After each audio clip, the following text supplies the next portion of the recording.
A beautiful tragedy, a brief story about love and what sometimes comes along with it. Pain. Physical pain is something I used to pride myself in saying I can take a lot of. This is a different kind of pain entirely. It is internal rather than external. A broken heart. It makes me wince and clench, flex every muscle I have, my eyelids squeeze together, my jaw locks. Everything clenches. I crave her completely, the good with the bad, and yet I know in my heart I deserve so much better. I begin to ponder the thought of her and imagine me saving her from her nightmare, holding her tightly and close, for I haven't seen her nor felt her in what seems like millenniums. As I do this, I inhale deeply to let her scents fill my lungs like smoke would fill a vacant room. Doing this provides me with reassurance that she is real and not just another figment of my imagination. After I have had my fill, I slightly push her backwards, still grasping her hand, dreading the possibility of losing her once again. I then slowly begin to scan her body with my eyes from head to toe to see if she's okay and well. I ask her. She replies and says she's fine. I then very lightly cup her jawline with my left and right hand.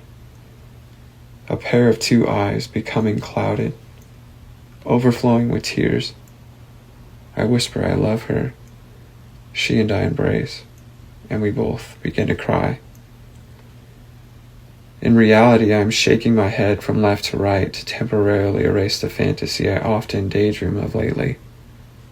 Sadly, she's been tainted by my past and impacted by negative influences.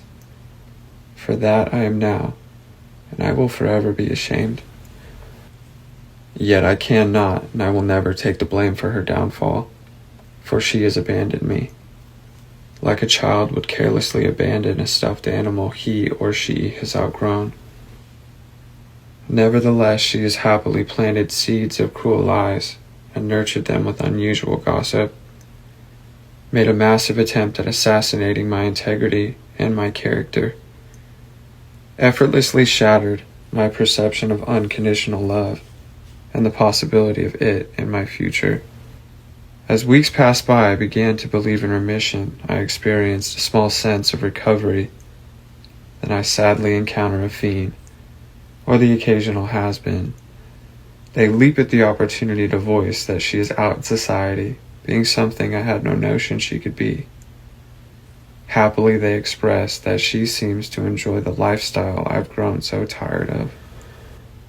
She makes no mention of me or love she may have for me still. The phrase "out of sight, out of mind" springs into my thoughts while they continue to parade her self-destructive behaviors and physical deterioration. Deep in thought, I feel sadness for her. That pain that lurks in the pits of my stomach begins to grow. It takes every ounce of energy inside my heart and my body not to engage in a fistfight with the ones who seem so avid to expose her. It's as if they long for the sight of my unhappiness when it comes to her. I never give them the satisfaction. I simply and playfully fade out of the unwanted conversation, then I completely walk away. In my mind, I am sprinting to my bunk for any privacy I can find, pretending to read, or my personal favorite, pretending to sleep. Once I have chosen my escape, that inevitable pain begins to fester and throb like an exposed root of a decaying tooth that has just been hit with fresh air. The pain ignites inside me with exclamation. It starts in my chest and torso with every thump of my heart, works its way to both my arms and both my legs. Rapidly, circulation pumps the poison. I place my elbows at my rib cage. Both arms become bowed, both fists tightly balled as if ready for a fight. Then I clench and I squeeze. So tightly perspiration builds at my brow and forehead. I see white behind closed eyes. I am free to do so beneath the safety of my blanket the county jail provides me. I am unseen. I am unjudged here. To medicate myself, I must convince my heart that I do not know, nor do I want to know, this person these strangers speak of. I overflow my mind with optimism and the promise of a brighter future.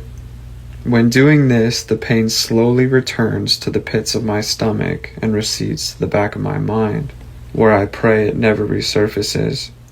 Unfortunately, it always does. For me, our love was real, enviable, beautiful and rare, or so I thought. I began to wonder in my mind, if there is beauty, there has to be ugly in this world. To find true love, one must sometimes encounter large amounts of pain. On this day, I feel as though I have lost everything, but if I have lost everything, I have nothing more to lose. Patiently, I wait for the day I can move past this and consider her a friend. Until that day presents itself, I will embrace this pain and torment, and I will not reach out to her for an explanation. I have learned over time to rid yourself of something or someone. You must first allow them to grow, negatively or positively. Yet extremely painful, I am allowing her to do just that. Rise above or fall below. I must and will take it as it comes, focus on myself, correct my mistakes as a man, and kindly walk away. That's an easier task said than done in this environment where people seek out drama. They love nothing more than to engage in gossip, just to make casual conversation. I take a great look around. I notice some do this as an activity or hobby. I think to myself, misery truly does love company. As I am writing this, I am shaken to my core.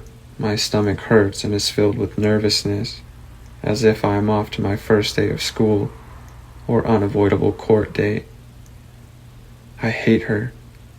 I really couldn't. I miss her. I really shouldn't. I love her so very much. Her and I are alone from one another, and our love light no longer beams and produces heat. It is a single star in a midnight sky, and clouds are approaching.